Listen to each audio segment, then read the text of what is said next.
Reverend Dr. Dennis Panaya,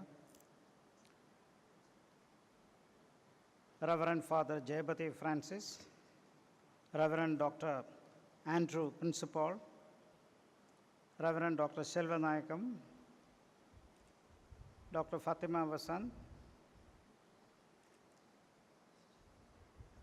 Professor Francis Xavier, other distinguished dignitaries in the dais, my colleague Professor Hargopal,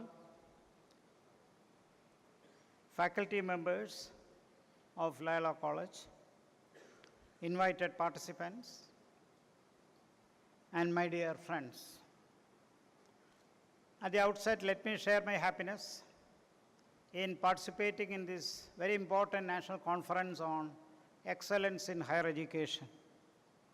I thank the organizers and also my old friend Bernard Swamy for giving me this opportunity to address you at this very important juncture. My keynote presentation is focusing on higher education in India, global changes and key trends. So it will be focusing more on the emerging international changes and the trends for which Indian higher education is expected to catch up within a very short span of time, which itself is a very difficult task. The 21st century is witnessing major strides in the sphere of higher education, accelerated by the process of globalization. Education, more particularly higher education, has become the key instrument for the growth of society and the nation. It has been facilitating economic vitality and innovation for the entire world. Individual and collective contributions are very crucial in the process of internationalizing education. The conventional walls that hitherto barred the society, the family, the ethnic group, the narrow walls even among the political system have broken now. If properly planned with clear-cut policies and strategies, we can not only improve the quality and access to higher education, but can also bring overall progress in the entire world. Simultaneously, it would hasten the research and innovation process, link and integrate the distant worlds, promote academic partnership, research collaboration, and develop curriculum in a productive manner essential to the society. Well, comparisons across various countries would provoke identifying similarities and dissimilarities, challenge of quality degradation, institutional apathy and inertia, extent of vigilance, and cohesive commitment required in promoting higher education. India realizes its responsibility as an emerging knowledge power in the knowledge economy of the globalized world. Demographically, if planned properly, there are few aspects that can work out very positively for the overall development of the country. With the changing economic policies, following the neoliberal approach since 1991, market considerations have also been taken into account. The conventional protectionist approach has been sidelined and the regulations of the government reduced drastically. The entrepreneurial aspects have gained ground in economy, with the result India has emerged, despite its grave inequalities, as one of the two fastest growing economies in the world. Its diaspora has been contributing to the positive development, and this has reflected in many aspects including culture, education, economy, etc. Today, India has the second largest middle class after China, but it is equally important that a sizable section of the people require support on basic aspects like food, shelter, security, education, employment, and many more. Therefore, the advancement India requires for future will also be linked to its investment and the formulation of right policies in the field of education and human resource development. Around 52% of India's population today are below the age of 27. Actually, very few countries of the world has this opportunity of building a strong human resource with youth population like India. This also reinforces the importance and necessity of promoting sound policies and investments in the field of education. Otherwise, the claim of demographic dividend will lose all the values and strength. As many critics say, this is more of a demographic disaster than a dividend. In India, as on today, we have 819 universities, 37,204 colleges, and another 11,443 standalone institutions and colleges. Among universities, 47 are central universities, 367 are state universities, 282 are private universities, and 123 deemed universities. There are other categories of higher educational institutions like IIT, ISER, Indian Institute of Science, NITs, Indian Institute of Management, and another 51 institutions of national importance. They provide high-quality teaching and learning practices, research and innovation, and extension activities to the aspiring youth population of the country. The purpose of university and college education is to provide high-quality education to the aspiring youth of India, who constitute a sizable portion of the huge demography of India, currently estimated to be 1,300 million population of this nation.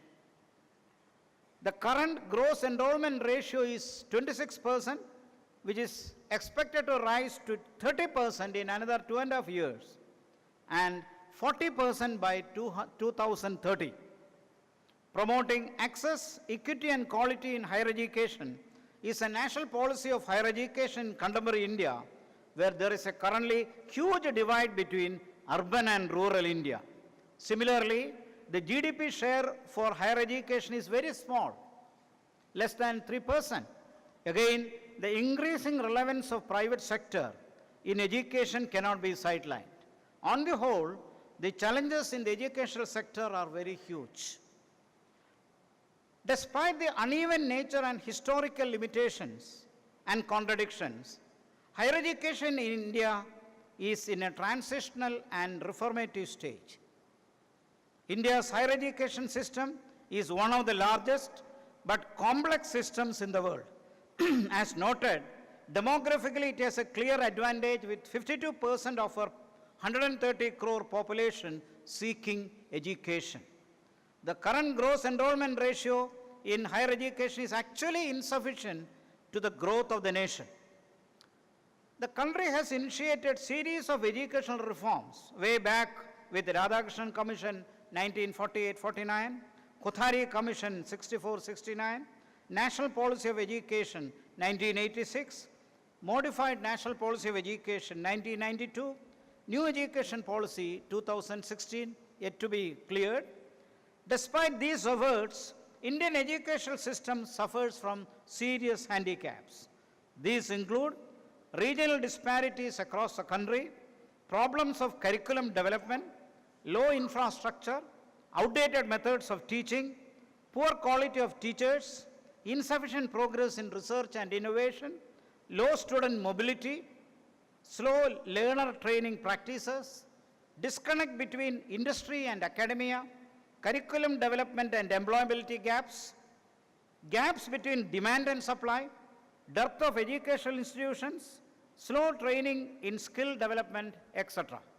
Indeed, the 11th and 12th plans broadly projected increasing access, equity, and quality as the three major pillars for higher educational system. But on all these areas, sound policy planning and follow-up action are required. Providing inclusive education with sound quality and infrastructure and strengthening skill and competitiveness are very essential for transforming India into a knowledge society. A brief discussion of higher educational experience of four major countries, particularly China, Australia, Canada, USA.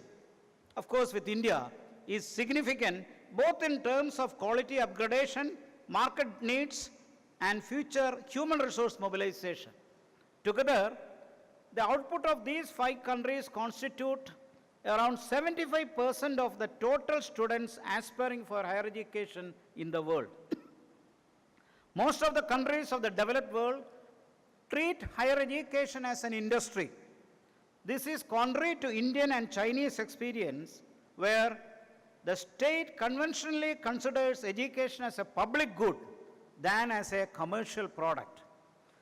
The expansion of higher education today demands quality research and academic collaboration, innovation and partnerships, credit transfer, student and teacher mobility, academic autonomy, human resource empowerment, etc.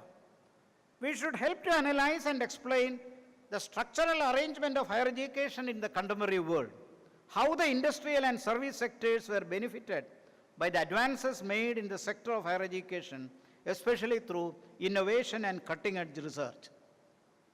Indeed, India needs to learn through internationalization process of higher education system. International contributions can positively affect Indian higher education system. With its demographic advantage, India can earnestly try for training world-class skilled force and thereby supply competent workforce at the global level. Now, I have personally rich experience in the field of international education during the last 4 decades and more. In my career as a political scientist, I have been fortunate enough to involve and contribute to many international education programs as part of numerous fellowships, awards, projects, training programs, and teaching assignments. I had received very good exposure in the North American, European, and Oceania universities. The success of internationalization of higher education in countries like USA, Australia, UK, Canada are mainly due to 3 factors: quality education, safe environment for international students, focused delivery with positive experiences. University education deepens their activities to integrate international dimensions to their core teaching, research, and service functions. Indeed, for the student community, knowledge gain is a positive development. The overseas employment opportunities for students, which is more than 100,000 today, is another positive factor in the internationalization process. The provinces and the federal government in these countries continue to capitalize on the valuable source of the talent emerging from the migrant international student community reaching there for seeking education. These include, in fact, jobs ranging from postdoctoral research to small jobs for livelihood. Again, the field experience, sometimes spanning for 2 semesters for international students, provide an exciting experience both in professional terms and cross-cultural learnings. A natural follow-up of institutional collaboration and extension of academic linkage is needed in the present-day setup of education in India. 3 categories of scholars can be identified here: teachers who are ready for international tie-ups and seeking exposure, research scholars and students, technical experts like computer engineers, librarians, etc. Broad and specific themes can be identified for research. Professional experts can provide the roadmap and facilitate infrastructural support. We need to develop a time frame essential for these projects. Methodological orientation, both in theory and applied aspects, is very much required for the student community. Qualitative and quantitative data must be garnered with a clear focus on concepts, theories, goals, and plan of work. During the project period of international collaboration, consistent review, both midterm and concurrent evaluation, is essential. Similarly, scholarly exchange will improve the qualitative dimensions in the spheres of teaching, research, and extension.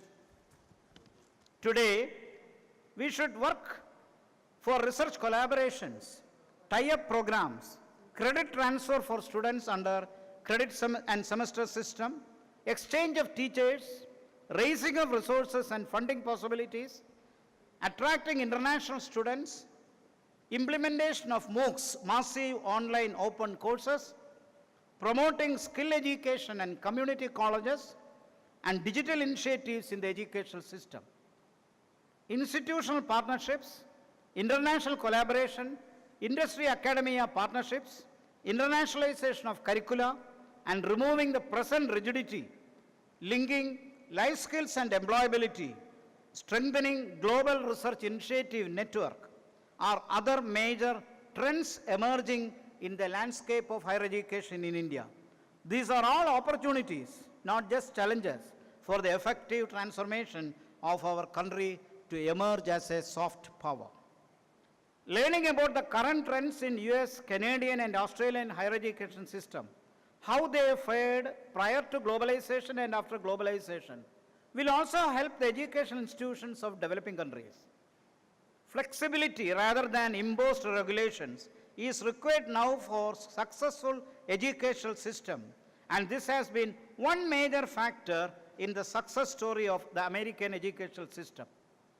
The industry-academia linkages in the present context is of high value, and we need to learn about this linkage in influencing pedagogical changes and how it is related to shifts in economy and employment opportunities. It would also help in benefiting in terms of understanding universities and college relationships to the civil society. More than any point of time, there is close proximity today between community and educational system, and the knowledge economy demands this relationship to strengthen further. Being multicultural societies, Canada, Australia, USA, have many experience which can be discussed further, which India can learn to understand.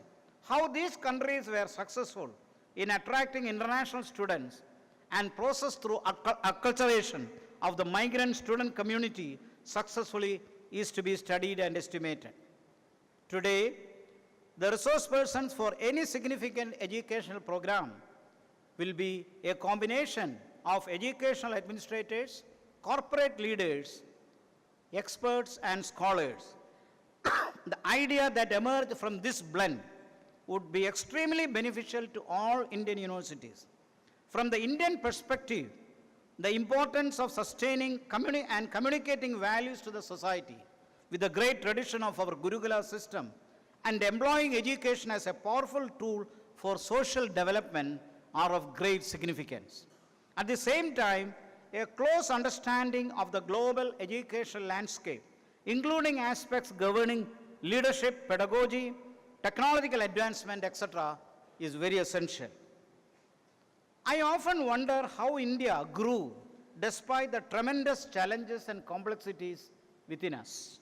Today, we are in the mainstream in spheres like space research, information technology, nuclear research, biotechnology, and pharmaceuticals. Most of these accomplishments came with less than 3% GDP share in higher education. Therefore, if we concentrate further with more investment in education and bring in more global trends, certainly the roadmap will be much, much brighter than the present scenario. The future of the new generation depends greatly on the quality of education and values it generates through the efforts of academicians and educational administrators. In a rapidly developing country like India, education is a powerful tool for socio-economic transformation. Learning from international experiences will certainly enhance the quality of higher education and research, innovation and extension activities. Teaching and learning is a continuous process, attracting the interests of stakeholders. Being the two largest democracy, for instance, with a huge middle class population, educational development has tremendous opportunities.